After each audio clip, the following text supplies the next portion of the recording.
Second later, the call ended. Without wasting another moment, I grabbed my keys, the wooden box, and rushed out of the house. Every red light felt like an eternity. My hands gripped the steering wheel so tightly that my knuckles turned white.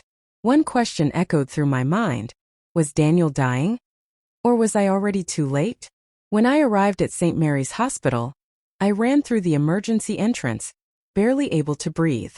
"I'm looking for my husband, Daniel Carter," I cried. The receptionist searched the computer, then looked up at me with a confused expression. "Please wait. Someone is coming to speak with you." A few minutes later, a middle-aged doctor approached. "Mrs. Carter?" I nodded. "I'm Dr. Harris. Daniel asked me to give you something, but only if you came here on your own." He handed me a thick sealed envelope. My heart sank. "Where is my husband?" I asked. The doctor's face grew serious. "He checked himself out of the hospital this morning." "What? Why would he leave?" It had a time. "He didn't want you to see him like this." Tears rolled down my cheeks. "So, he really is sick?" The doctor lowered his eyes. "For almost a year." It felt as if the floor disappeared beneath me. "For a year," I whispered. "Why didn't anyone tell me?" "Because Daniel begged us not to." I stared at the envelope in my hands. "He believed that if you knew the truth, you would give up your dreams to care for him. He loved you too much to let that happen." I couldn't stop crying. Everything suddenly made sense. The late-night phone calls, the excuses, the long hours away from home, the fake smiles. He wasn't hiding another woman. He was hiding his pain. As I turned to leave, Dr. Harris gently touched my shoulder. "There's one more thing." He handed me a small silver key. "Daniel said if you ever came here, you'd know what this opens." I looked down at the key. It looked familiar. Then I remembered. It matched the tiny lock attached to an old safety deposit box we had opened years ago. A box we hadn't visited since our honeymoon. What could he have hidden there? With shaking hands, I clutched the key tightly. I had a feeling the biggest secret of all wasn't inside the hospital. It was waiting for me inside that forgotten vault. I barely slept that night. The silver key never left my hand. Every time I closed my eyes, I saw Daniel's face the moment he placed the divorce papers on the kitchen table. It wasn't the face of a man who had stopped loving me. It was the face of someone carrying a burden too heavy to share. The next morning, I drove straight to the bank. The old safety deposit box was still under both our names. After verifying my identity, the manager led me into a quiet vault lined with rows of steel boxes. My hands trembled as I inserted the silver key. The lock clicked open. Inside wasn't money or jewelry. There was a thick envelope, a small velvet box, a USB drive, and a handwritten note. I unfolded the note first. "Emily, if you've reached this point, then you know I never wanted this divorce. I only wanted to save you from the pain that was coming." Fresh tears rolled down my cheeks. I opened the velvet box. Inside was my wedding ring. The same ring Daniel had secretly replaced on our first anniversary after I lost the original one. I remembered crying with happiness that day. He had never told me he'd kept the damaged ring all these years. Then I picked up the USB drive. The bank manager allowed me to use a private office with a computer. As soon as I plugged it in, a video appeared on the screen. Daniel smiled weakly into the camera. "If you're watching this," he said softly, "I couldn't say these words to your face because I knew you'd never let me go." He paused, taking a slow breath. "My illness is getting worse. The doctors tried everything, but the treatments aren't working anymore." I covered my mouth to stop myself from sobbing. "I asked for a divorce because I wanted you to hate me. I thought it would be easier for you to move on if you believed I had chosen to leave." His voice cracked. "But the truth is, loving you has been the greatest gift of my life." Then Daniel looked directly into the camera. "There is one final secret I've never told you. It's the reason I disappeared without saying goodbye." He reached for a document lying beside him and held it up. "I've arranged something that will change your future forever. But before you learn what it is, you need to meet someone." The video ended. At the bottom of the screen, one final message appeared. "Go to 148 Willow Street at exactly 6 p.m. Trust me one last time." I looked at the clock. It was already 5:12 p.m. I had less than an hour to discover the truth Daniel had protected for so long. And I had no idea that the person waiting at Willow Street would completely change my life forever. My hands were still shaking as I drove toward 148 Willow Street. Every question raced through my mind. Who was waiting for me? And why had Daniel trusted this person with his final secret? I arrived 5 minutes before 6. The address wasn't a house. It was a small law office. A woman in her early 60s opened the door before I even knocked. "Emily Carter?" she asked gently. I nodded. "I'm Margaret Wilson. Daniel asked me to meet you here." She led me into her office, where a folder with my name was already waiting on the desk. "I've been Daniel's attorney for almost 10 years, she said quietly. "Everything you're about to hear was planned months ago." I felt my heart pounding. Is Daniel still alive? Margaret hesitated. "The last time I spoke to him was yesterday morning." Her answer wasn't enough. I wanted certainty. Instead, she slid the folder toward me. Inside were legal documents, bank statements, and one sealed letter. "The first papers transfer ownership of your home to you alone," she explained. I stared at her in disbelief. What? Daniel paid off the mortgage 6 months ago. I couldn't believe it. We had struggled with payments for years. He had somehow cleared every debt without telling me. "There are no loans," Margaret continued. "No credit card balances. No medical debt in your name." Tears filled my eyes again. "He sold almost everything he owned," she whispered. "His classic Mustang. His investment account. Even the land his father left him." I covered my mouth. "He sacrificed everything." Margaret nodded. "He wanted to make sure you would never have to worry about money after he was gone." I opened the sealed letter. "Emily, if you're reading this, then I've kept my final promise. You'll never carry my burden." My vision blurred. At the bottom of the folder was one final document.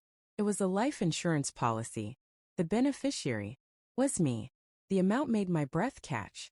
My hands were $5 million. I looked up in complete shock. How is this possible? Margaret lowered her eyes. "Daniel qualified for the policy years before he became sick." I thought the surprises were finally over. Then Margaret reached into her desk drawer and placed a small photograph in front of me. The moment I saw it, the room started spinning. Standing beside Daniel was a little girl. No older than 7. She had his bright blue eyes. My voice barely escaped my lips. "Who is she?" Margaret looked at me with tears in her own eyes. "Emily. That's the secret Daniel could never bring himself to tell you." I stared at the photograph, completely frozen, because the little girl looked exactly like my husband. I couldn't take my eyes off the photograph. The little girl had Daniel's smile, his blue eyes, even the tiny dimple on her left cheek. My hand shook as I looked at Margaret. "Please, tell me who she is." Margaret took a deep breath before speaking. "Her name is Lily." The name echoed in my mind. "Is she Daniel's daughter?" Margaret slowly nodded. For a moment, the room went completely silent. It felt as if my heart had stopped beating. I wanted to be angry. I wanted to scream. But all I could do was cry. Daniel had hidden an entire child from me. How could he do this? I whispered. Margaret gently placed another envelope in front of me. "He wanted you to hear the truth from him." With trembling fingers, I opened the letter. "Emily, before you hate me, please read every word." I wiped away my tears and continued. 12 years ago, before we met, I was engaged to a woman named Rachel. A few months after we separated, she disappeared without telling me she was pregnant. I spent years believing I had no children. I held my breath.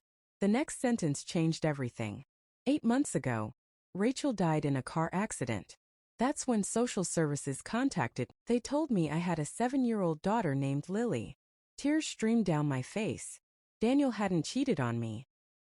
He had only recently discovered he was a father. The letter continued. "I wanted to tell you the moment I found out. But only a week later, the doctors diagnosed me with a terminal illness. My whole world collapsed. Everything suddenly made sense. He wasn't choosing another family over me. He was trying to protect both of us. Daniel wrote that he couldn't bear the thought of leaving me with the pain of losing him, while also asking me to suddenly become the mother of a frightened little girl. He believed divorcing me would set me free. At the bottom of the page, the morning my husband asked for a divorce started like every other Tuesday. The smell of fresh coffee filled the kitchen while sunlight slipped through the windows of our quiet home in Seattle. I believed we were just another married couple trying to survive busy careers and endless bills. I had no idea that by sunset, my entire life would be shattered. My name is Emily, and I had been married to Daniel for 11 years. We weren't perfect, but we had built a life together. We laughed, argued, celebrated birthdays, and dreamed about growing old on the porch of our future home. At least that's what I thought. Daniel walked into the kitchen wearing a dark blue jacket. He looked exhausted. His eyes refused to meet mine. "Emily," he whispered, "we need to talk." Those 4 words instantly made my heart race. I forced a smile and joked, "Don't tell me you forgot our anniversary again." He didn't smile back. Instead, he slowly placed a white envelope on the table between us. "I want a divorce." The room fell completely silent. For several seconds I couldn't breathe. My hands started shaking as I stared at the envelope. I laughed nervously, hoping it was some terrible joke. "This isn't funny, Daniel. I'm serious." 1 sentence. That's all it took to destroy 11 years of memories. Tears filled my eyes as questions flooded my mind. Did you meet someone else? No. Did I do something wrong? No. Then why? He looked away toward the window. "I just can't stay." His answer made no sense. There was no anger, no shouting, no blame. Only sadness. I begged him to explain, but he simply shook his head. "I'm sorry." He picked up a small suitcase I hadn't even noticed near the front door. Before leaving, he removed his wedding ring and placed it beside the divorce papers. "I hope one day you'll forgive me." Then he walked away. I stood frozen, listening as his car disappeared down the street. Hours later, still crying, I wandered into our bedroom. I opened the closet to pack away the memories I could no longer bear to see. As I reached for one of Daniel's old jackets, something inside the pocket caught my hand. It wasn't money. It wasn't a receipt. It was a sealed envelope with my name written across the front. My hands trembled as I unfolded the letter. Tears blurred my vision, but I forced myself to read the first line. "Emily, if you're reading this, it means I've already left. I know you probably hate me, and honestly, I don't blame you." My heart pounded. Why couldn't he tell me this in person? I kept reading. "Everything you've believed about our marriage is about to change. I never stopped loving you, not for a single day." I froze. If he still loved me, why ask for a divorce? The next sentence answered nothing and only deepened the mystery. "Please don't try to find me until you've finished this letter." I sat on the bedroom floor, unable to look away. Daniel wrote about the day we met in college, our first apartment, our wedding, and the promises we made to each other. Every memory was described so perfectly that I could almost hear his voice. It didn't sound like a man who wanted to leave. It sounded like someone saying goodbye forever. Then I reached the final page. "There is one secret I've hidden from you for months because I wanted to protect you." I held my breath. But before he revealed the secret, the letter suddenly stopped. The last line simply said, "The rest is inside the wooden box in the attic." That was it. No explanation. No reason.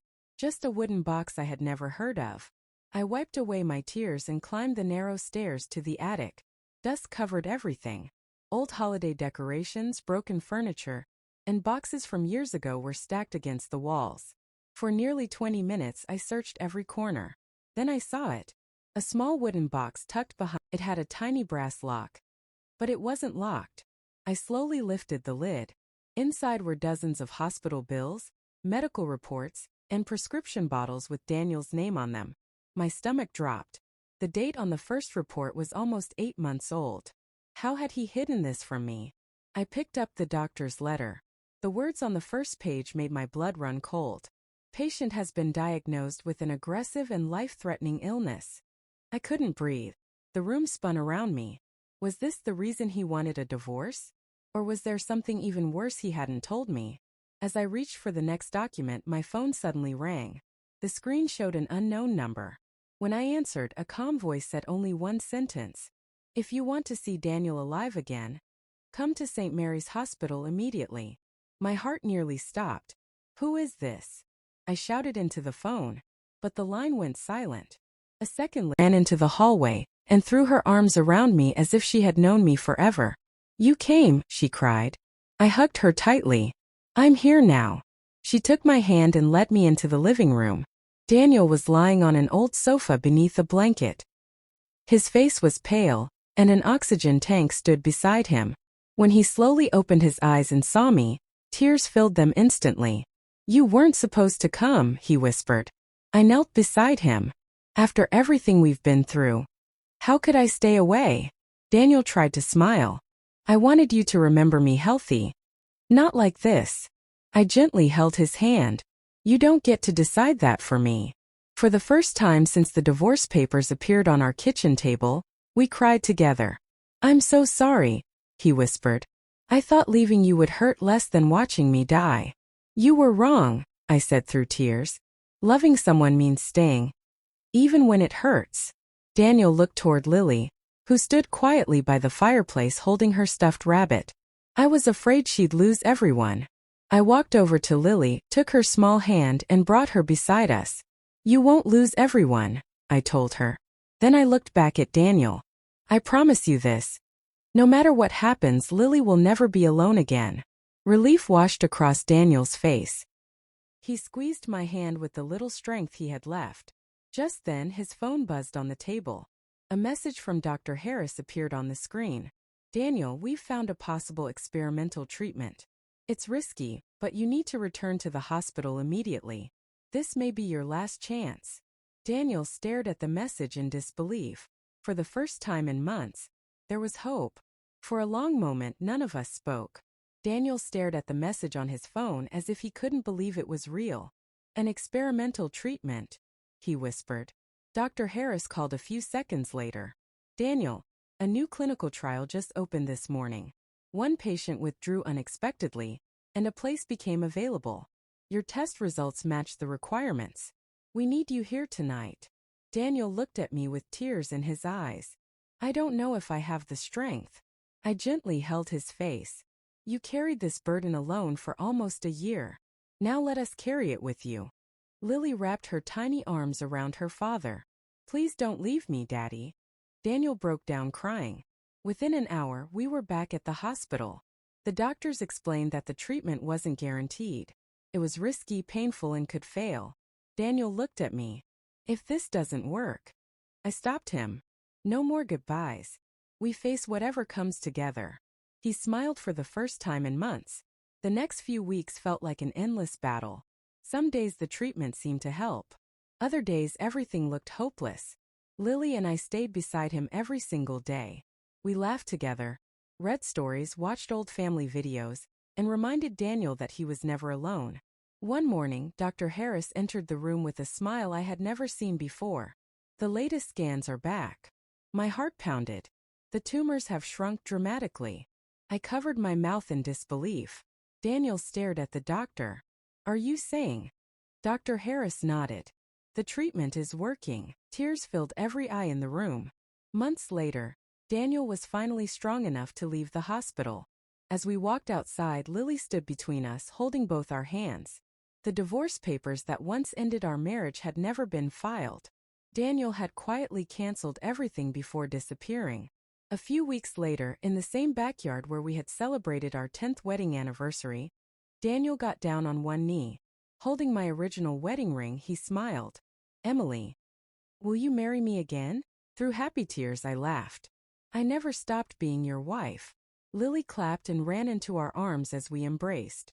That evening, the three of us watched the sunset together, knowing our family had been rebuilt in the most unexpected way. Sometimes love isn't proven by never making mistakes. Sometimes it's proven by finding the courage to tell the truth, forgive the past, and choose each other again. The end. Red heart ****. Tears filled every eye in the room. Months later, Daniel was finally strong enough to leave the hospital. As we walked outside, Lily stood between us, holding both our hands. The divorce papers that once ended our marriage had never been filed. Daniel had quietly canceled everything before disappearing. A few weeks later, in the same backyard where we had celebrated our 10th wedding anniversary, Daniel got down on one knee, holding my original wedding